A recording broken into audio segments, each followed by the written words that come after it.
Alaska is a humbling place. I've learned that it guarantees nothing except adventure, difficulty, and the opportunity to partake of the majesty of her wild places. And in September of 2017, I did just that.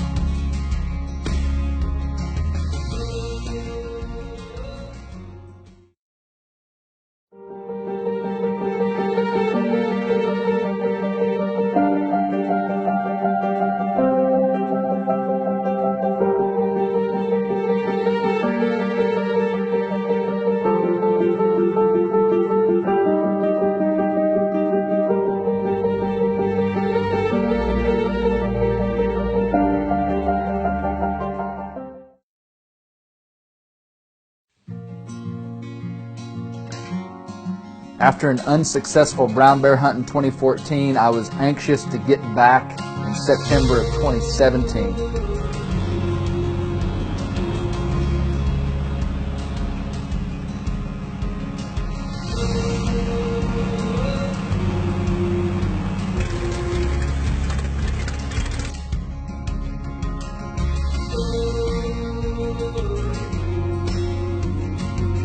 The hunt was a moose brown bear combo, and I'd be carrying both my Timber Ghost traditional bow and a rifle topped with Husqvarna optics.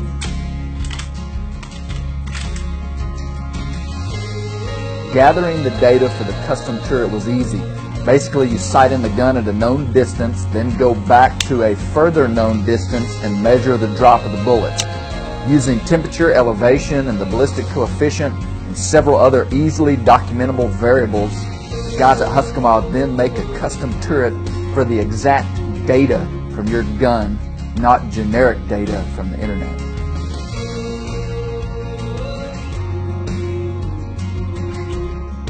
I like it when scientific-based wildlife management locks horns with something deeply emotional, even spiritual, and inflames the passions of the human heart. I'm talking about hunting big brown bears. To the hunter, Alaska is a metaphorical mecca, but it's proven to me to be a humbling and even lonely place. Majestic and vast landscapes can help fade out the murmur of our civilized lives, but that relief is just temporary. When you go to fantastic places, you reap the enjoyment and reward of how well your life is ordered back home. A well-ordered life makes wild places produce good fruit, and for me, it helps put God's bigness inside of me.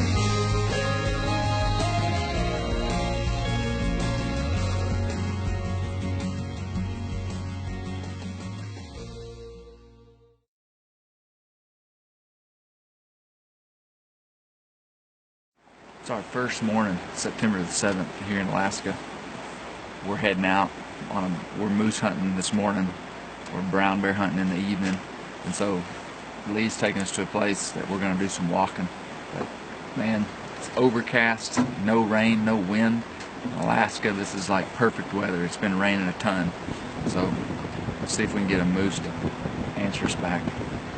Moose hunting would prove to be very difficult. The peak of the rut in this area is between September 20th and the 25th on most years, and the bulls just weren't responding.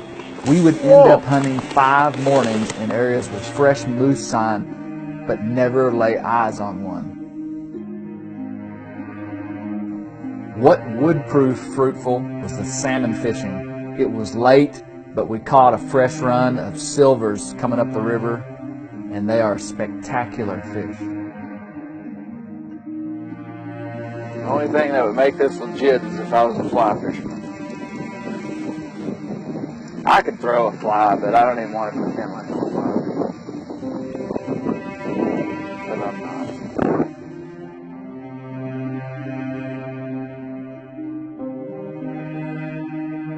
You can't help but have great respect for these fish when you actually see how far they've come from the ocean. Most of them weren't good for eating because of how late in the season it was, but we caught a few that were still good. I rarely feel better than after a meal of fresh caught salmon.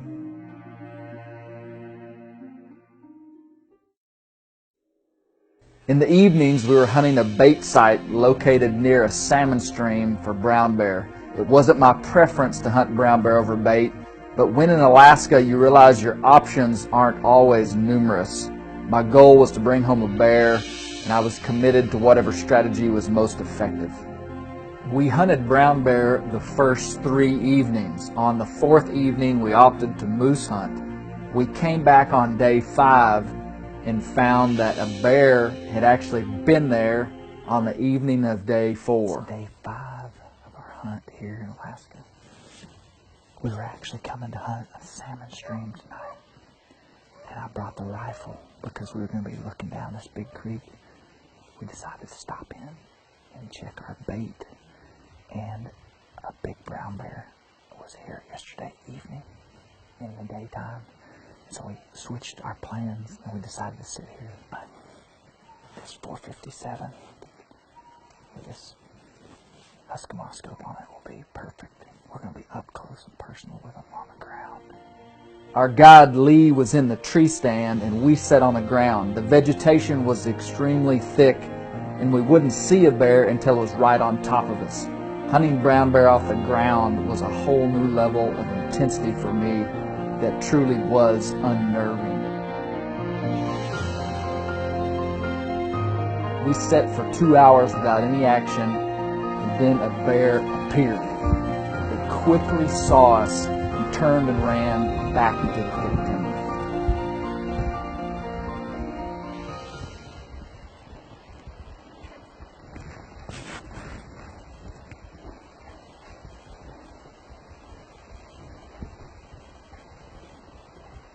It was clear the bear wanted to come in, but was spooked by what it had seen. The bear started pacing up and down a trail that I had sight of, and I knew that my only shot was going to be a frontal shot.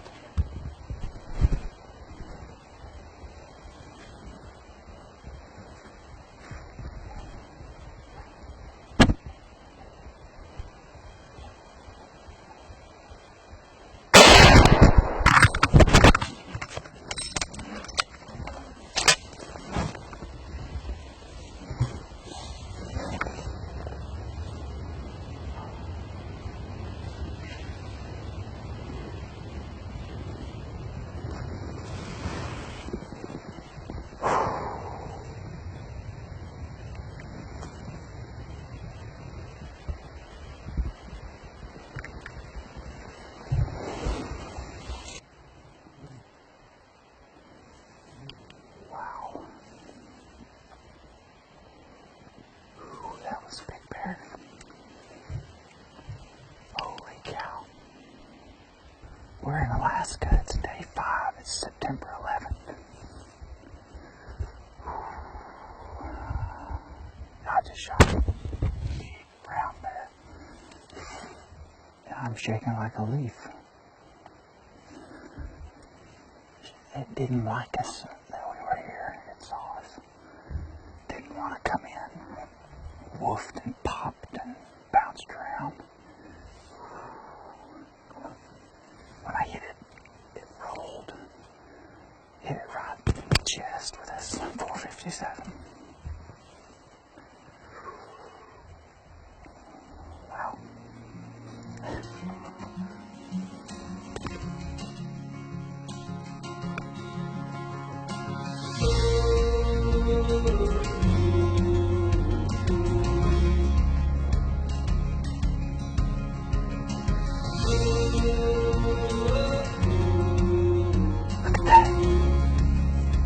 Beast.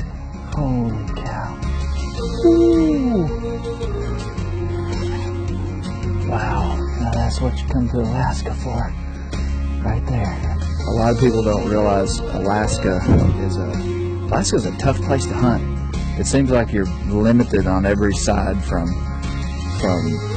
difficult water to just real wilderness. Killing an animal up here seems so romantic and even seems easy by some of the things you read and watch, but man, it really is a wilderness. It's a tough hunt, and you're fortunate to get an opportunity even at one animal in a hunt. And so I feel super fortunate. This is my second trip up here, and got what I came for. Brown bear, spectacular animal. And the conservation side of this type of hunting is pretty spectacular, because these bears are moose predators. They're hard on moose calves. This is a depredation zone. You can actually kill 2 brown bears here. They're trying to take down the brown bear population to bring the moose levels back to where they were. This is a trophy moose area, but at one time it was even better than it is now. They're knocking back the brown bear population. The moose are starting to come back in stronger numbers, and so this isn't just a trophy hunt. This is a conservation hunt, in that we're taking out these big predators. And trust me, these bears are doing just fine up here.